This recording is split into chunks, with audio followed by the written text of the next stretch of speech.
नमस्कार दोस्तों, mission geography YouTube channel में आप सभी का स्वागत है। अपन देख रहे थे ग्लोब की चर्चा कर रहे थे। ग्लोब के अंदर अपन ने देखा है ग्लोब के ऊपर जो ग्रिड रेखाएं डाली गई है, क्यों है, अक्षांश देशांतर क्या महत्व है, कुल अक्षांश कितनी है, देशांतर कितनी, आदि बातें अपन ने कर ली है। आज अपन देखेंगे प्रमुख अक्षांश, ग्लोब पर प्रमुख अक्षांश और देशांतर कौन कौन से है, ठीक है ना। तो उसकी अपन चर्चा करेंगे। ग्लोब की अपन बात कर ही रहे हैं, ठीक है ना। तो है क्या ग्लोब, इसके बारे में अपने चर्चा पहले ही कर ली है। तो अब देखेंगे प्रमुख अक्षांश और देशांतर कौन कौन से है। तो यदि अपन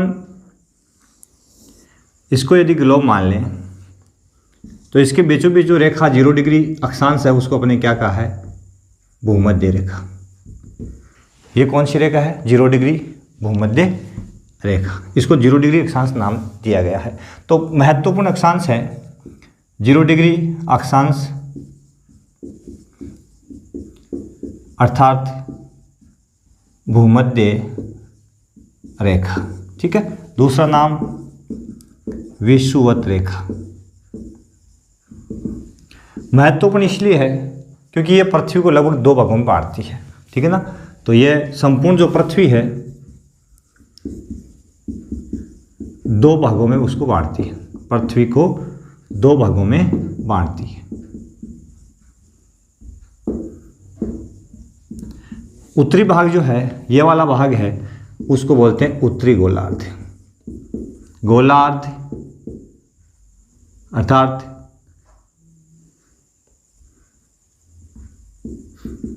गोले का आधा भाग, ठीक है ना। और इसको बोलते हैं दक्षिणी गोलार्ध।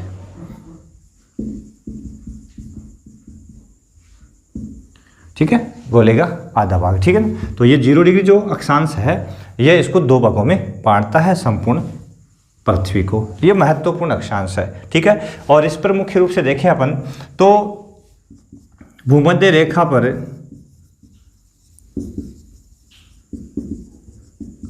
सूर्य की किरणें सीधी पड़ती है। सूर्य की किरणें सीधी होती है, लगभग सीधी रहती है। और सीधी रहने के कारण यहां पर क्या होता है, वर्षा भी अधिक होती है और तापमान भी ज़्यादा पाए जाते हैं। वर्षा भी अधिक होती है और तापमान भी ज़्यादा पाए जाते हैं, क्योंकि सूर्य किरणें सीधी आती है, इस कारण से तापमान भी ज़्यादा है और वर्षा भी ज़्यादा होती है, ठीक है ना। तो यहाँ भूमध्य रेखीय प्रदेश में अपन देखें तो इस भाग में घने जंगल पाए जाते हैं। इस भाग में यहाँ की विशेषता है कि यहाँ पर घने जंगल पाए जाते हैं और मुख्य रूप से यहाँ पे चलवासी पशुचारण होता है। लोग पशु पालते हैं और मुख्य रूप से यहाँ पर इस जंगलों के अंदर लोग एक स्थान से दूसरे स्थान पर पशुचारण भी करते हैं, प्लस भोजन संग्रह भी करते हैं। कंद मूल फल है उनको इकट्ठा करते हैं, ठीक है ना, यहाँ पे रहने वाले लोग। तो ये प्रमुख एक अक्षांश था भूमध्य रेखा 0 डिग्री और इसका नाम है विषुवत रेखा। अब इसमें कौन कौन से प्रमुख भाग आते हैं, तो यदि अपन पृथ्वी का इस ग्लोब की यदि अपन चर्चा करें तो अपन पाएंगे कि इसके ऊपर कौन कौन से भाग आते हैं। तो बीचों बीच ये भूमध्य रेखा डाली गई है और इस पर यदि अपन यहाँ से शुरू होते हैं 180 डिग्री के देशांतर से शुरू करते हैं तो अपन पाएंगे कि सबसे पहले अपन आगे बढ़े तो ये आ गया अपना दक्षिणी अमेरिका। दक्षिणी अमेरिका के अंदर अपन देखेंगे तो इक्वेडोर है, कोलंबिया का दक्षिणी भाग है, ठीक है ना, और ये ब्राज़ील है, ठीक है। इनको पार करती हुई अटलांटिक महासागर को पार करती हुई, ठीक है ना, अफ्रीका में प्रवेश करती है। और अफ्रीका महाद्वीप के अंदर अपन देखते हैं कि लगभग अफ्रीका को ये 2 भागों में बांटती है, ठीक है। उत्तरी भाग अफ्रीका का बड़ा रहता है और दक्षिणी भाग अफ्रीका महाद्वीप का छोटा रहता है, ठीक है।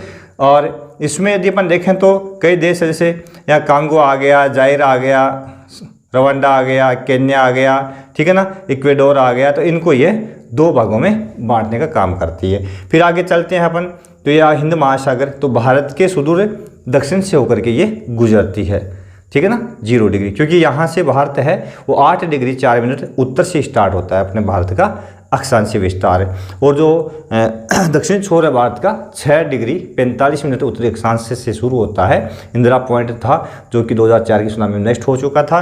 तो आगे चले तो ये सुमात्रा द्वीप को 2 भागों में बांट रही है, ठीक है ना। आगे अपन देखें तो ये इंडोनेशिया है, इसके अंदर इसको अपन 2 भागों में, ये भूमध्य रेखा है, बोर्नियो द्वीप है, इसको बांट रही है, ठीक है ना। तो इन द्वीपों को आगे अपना प्रशांत महासागर, इस प्रकार से ये भूमध्य रेखा है संपूर्ण पृथ्वी को लगभग 2 भागों में बांटती है। तो दक्षिण अमेरिका के 2 भाग करती है, अफ्रीका के 2 भाग करती है, ठीक है ना। और उसके बाद में अपन देखें तो ये सिंगापुर वगैरह है, जो मलेशिया वाला क्षेत्र है, इन द्वीपों को भी ये 2 भागों में बांटती हुई आगे बढ़ जाती है। इस प्रकार से महत्वपूर्ण जो रेखा है वो कौन सी है? भूमध्य रेखा। अब इसके ऊपर यदि अपन देखें तो समय भी भिन्न भिन्न रहता है। सूर्य किरणें मैंने कहा सीधी पड़ती है, तो इस भूमध्य रेखा पर 2 तिथियां हैं। एक तो है 21 मार्च, एक है 23 सितंबर। 21 मार्च और 23 सितंबर को सूर्य की किरणें सीधी पड़ती है। यहाँ पे सूर्य की सीधी किरणें, ठीक है ना। 21 मार्च और 23 सितंबर को भूमध्य रेखा पर सीधी गिरती है, ठीक है। तो यदि अपन देखें 21 मार्च के बाद में अपने धीरे धीरे गर्मियां शुरू हो जाती है, ठीक है ना। तो आगे बाद में मई जून का समय होगा, तो उस समय सूर्य किरणें कहाँ चली जाएगी? उत्तर की ओर अपन देखते हैं, कर्क रेखा की ओर चली जाएगी। सूर्य की जो आभासीय गति है, पहले भी मैंने चर्चा की है कि सूर्य की जो आभासीय गति होती है पृथ्वी पर, वो कर्क और मकर रेखाओं के बीच में होती है। ये कर्क रेखा, ये मकर रेखा। अब सूर्य की जो किरणें हैं, एक समय सूर्य कहाँ चमक रहा होता है? कर्क रेखा पर सीधा, एक समय भूमध्य रेखा पर सीधा चमक रहा होता है, और एक समय मकर रेखा पर सीधा चमक रहा होता है, ठीक है ना। इस प्रकार से एक समय यहाँ चमक रहा होता है। तो जब ये भूमध्य रेखा पर सीधा चमक रहा होता है, तो ये तिथि होती है अपनी, जब यहाँ चमक रहा है तो 21 मार्च 23 सितंबर, ठीक है। कर्क रेखा पर सीधा चमक रहा होता है 21 जून, और यहाँ मकर पर चमक रहा होता है सीधा 22 दिसंबर। तो ये तिथियां होती है जिस पर सूर्य की किरणें सीधी पड़ती है, ठीक है ना। इसका कारण क्या है? सूर्य ऊपर नीचे नहीं होता है। इसका प्रमुख कारण है कि पृथ्वी घूमती हुई अपने अक्ष और अपने कक्ष पर, 2 गतियां हैं पृथ्वी की, अपने अक्ष पर घूमती है और अपनी कक्षा में घूमती है, वो ऊपर नीचे होती रहती है। तो यह एक भूमध्य रेखा प्रमुख अक्षांश था जिसकी चर्चा आपने की। अगले अक्षांश की बात करें, उसका नाम है कर्क रेखा।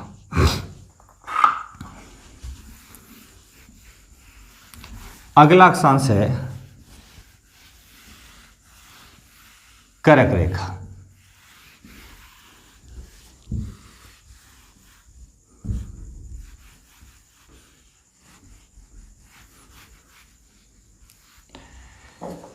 ये देखो जी, भूमध्य रेखा, ये ग्रीनिच रेखा, और ये 23.5 डिग्री पे कर्क रेखा, ठीक है, उत्तरी गोलार्ध में 23.5 डिग्री पे कर्क रेखा भी महत्वपूर्ण है। यहाँ 23.5 दक्षिण गोलार्ध देखेंगे तो मकर रेखा। अब इस प्रकार से ये क्यों बांट दिया गया? इसका कारण यही है कि पृथ्वी सूर्य के चारों ओर चक्कर लगाती हुई, और जब वो घूमती है तो उसका जो स्थिति उसकी कह सकते हैं, उसकी पोजीशन कह सकते हैं, वो ऊपर नीचे होती है। सूर्य यहाँ है, कभी वो यहाँ होती घूमती हुई, कभी नीचे आ जाती है, ठीक है ना। इस प्रकार से वो ऊपर नीचे होती रहती है। तो उसकी आभासीय गति के कारण सूर्य की रेडिएशन जो आती है, किरणें जो आती है, विकिरण जो आती है, वो उससे पृथ्वी के ऊपर तापमान का प्रभाव पड़ता है, वर्षा का प्रभाव पड़ता है। तो उसके कारण पृथ्वी पर कटिबंध बन जाते हैं, ठीक है ना। और इसके अलावा हमारी पृथ्वी जो है अपने अक्ष पर 23.5 डिग्री झुकी हुई है।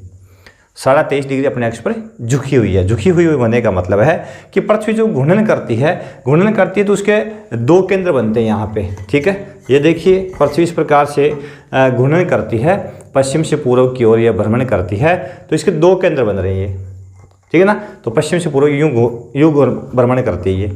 अपन मंदिर को जो फेरे लगाते हैं, ठीक उसके विपरीत इस प्रकार से, ठीक है। तो इसके 2 केंद्र बनते हैं। ये 2 केंद्र बन रहे हैं बनने चाहिए सीधे, एकदम से सीधी होती पर तो इधर से यहाँ से यहाँ बनता, लेकिन ये थोड़ा तिरछा बन रहा है इस, ठीक है ना। तो यही इसका झुकाव है। और जहाँ से ये भ्रमण करती है दो सिरे बनते हैं, इनको अक्ष कहा जाता है, ठीक है ना। तो यह पृथ्वी का अक्ष है जिसके ऊपर पृथ्वी कितनी झुकी हुई है, 23.5 डिग्री झुकी हुई है। और 23.5 डिग्री झुकाव के कारण और ऋतु परिवर्तन के कारण इसको कटिबंध निर्मित कर दिया, क्योंकि यहाँ पर सूर्य किरणें सीधी आती है और इसको उष्ण कटिबंध नाम दे दिया,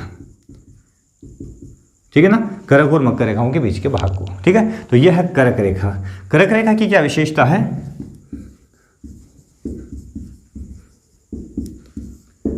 23.5 डिग्री उत्तरी अक्षांश है।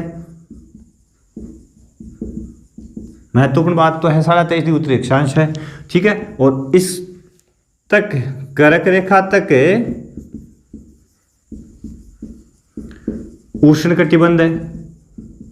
उसके बाद में कौन सा शुरू हो जाता है, शीतोष्ण कटिबंध शुरू हो जाता है। तो ये इसकी सीमा है उष्ण कटिबंध की, ठीक है। भारत को लगभग 2 भागों में बांटती है, भारत को लगभग 2 भागों में बांटती है, ये इसकी विशेषता है, ठीक है। 8 राज्यों से होकर निकलती है, भारत के 8 राज्यों से होकर निकलती है,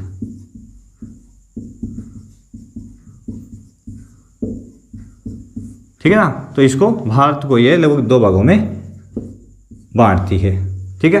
तो ये इसकी प्रमुख विशेषता है। अब कौन कौन से ऐसे देश है जहाँ से ये जो कर्क रेखा पर है, जो कर्क रेखा इसको डिवाइड करती है, तो ये अपना ग्लोब है। यदि अपन यहाँ से शुरू करें 180 से इसको शुरू करते हैं कर्क रेखा को, तो यह रही अपनी 23.5 डिग्री कर्क रेखा, यह भूमध्य रेखा और ये अपनी कर्क रेखा है। तो अपन इसको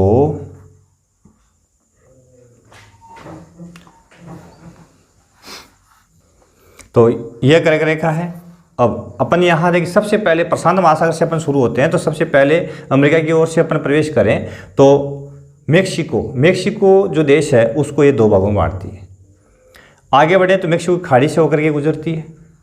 यहाँ बर्मुडा ट्रायंगल है, उसको पार करती है, कौन सी, कर्क रेखा, ठीक है ना। आगे अटलांटिक पार करने के बाद में ये अफ्रीका महाद्वीप के ऊपर के सिरे से होकर गुजरती है। और यहाँ अपन देखेंगे तो ये जो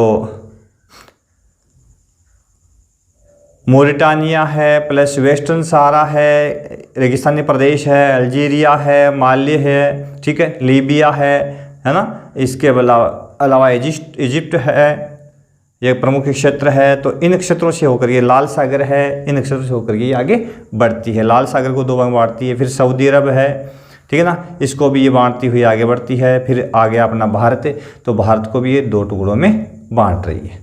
8 राज्य भारत के ऐसे है जिनसे होकर के गुजरती है। उसके बाद में बांग्लादेश को भी प्रभावित कर रही है, म्यांमार को 2 भागों में बांट रही है।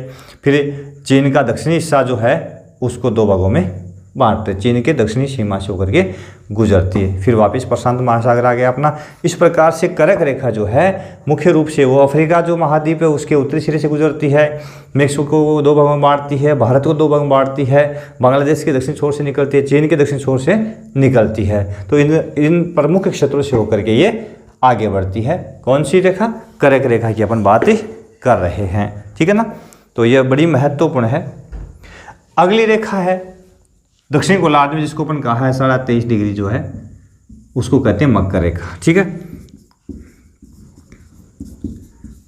मकर रेखा 23.5 डिग्री दक्षिणी अक्षांश, 23.5 डिग्री दक्षिणी अक्षांश, ठीक है। इसकी अपन बात करते हैं तो ये जो कर्क और मकर रेखा ये अपन बात कर रहे हैं। तो मकर रेखा 23.5 दक्षिणी अक्षांश जो है इसको कहते हैं और ये दक्षिण गोलार्ध में अवस्थित है, ठीक है। यहाँ आपने देख लिया कि सूर्य 21 जून को सीधा चमकता है किस पर, कर्क रेखा पर। तो यहाँ 22 दिसंबर को सीधा चमकता है। अच्छा, 22 दिसंबर को यहाँ गर्मी होती है। मौसम की यदि अपन बात करें तो यह बहुत ही महत्वपूर्ण बिंदु मैं आपको बताने जा रहा हूँ कि सूर्य की किरणों के अनुसार सर्दी गर्मी होती है, ठीक है। तो उत्तरी गोलार्ध में अपन देखते हैं मई जून का महीना, ठीक है ना, तेज गर्मियाँ होती है मई जून के अंदर, क्योंकि सूर्य किरणें कहाँ चमक रहे होते हैं, 21 जून के आसपास में कर्क रेखा पर। ठीक इसके विपरीत अपने जब सर्दियाँ होती है उस समय दक्षिण में क्या होती है, गर्मियाँ होती है। तो 22 दिसंबर को अपने सर्दी होती है, तो यहाँ पे क्या होती है, ग्रीष्म ऋतु होती है दक्षिण गोलार्ध में। तो उत्तरी गोलार्ध में जो ऋतु है उसके ठीक विपरीत दक्षिण गोलार्ध में ऋतु पाई जाती है। 22 दिसंबर को यहाँ ग्रीष्म है तो यहाँ कौन सी होगी, शीत होगी। और 21 जून को यहाँ पे ग्रीष्म होगी तो इधर क्या होगी, शीत होगी। ठीक है ना, तो ठीक विपरीत ऋतु देखने को मिल जाती है। ठीक है ना, तो यह है अपना मकर रेखा 23.5 डिग्री दक्षिणी अक्षांश। और यहाँ पे सूर्य किरणें अपन देख ली 22 दिसंबर को सीधी चमकती है। अब यहाँ अपन मकर रेखा पर कौन कौन से प्रमुख भाग अवस्थित है और किन भागों को ये अब 2 भागों में बांटती है उसकी चर्चा करें अपन। तो अमेरिका से इसको अपन शुरू करते हैं, प्रशांत महासागर से। तो देखो ये सबसे पहले यहाँ गुजर रही है, तो ये चिली, दक्षिण अमेरिका में चिली, पैराग्वे, अर्जेंटीना का उत्तरी छोर, ठीक है ना, ब्राज़ील का दक्षिण छोर, फिर आ गया अटलांटिक महासागर, फिर अफ्रीका महाद्वीप में अपन चलें तो यहाँ पे अंगोला, जाम्बिया, ठीक है ना, इनको 2 में बांट रही है। ठीक है, मोजाम्बिक के, उसके बाद में आगे बढ़े तो मेडागास्कर को ये कुछ 2 टुकड़े इसके कर रही है। ठीक है,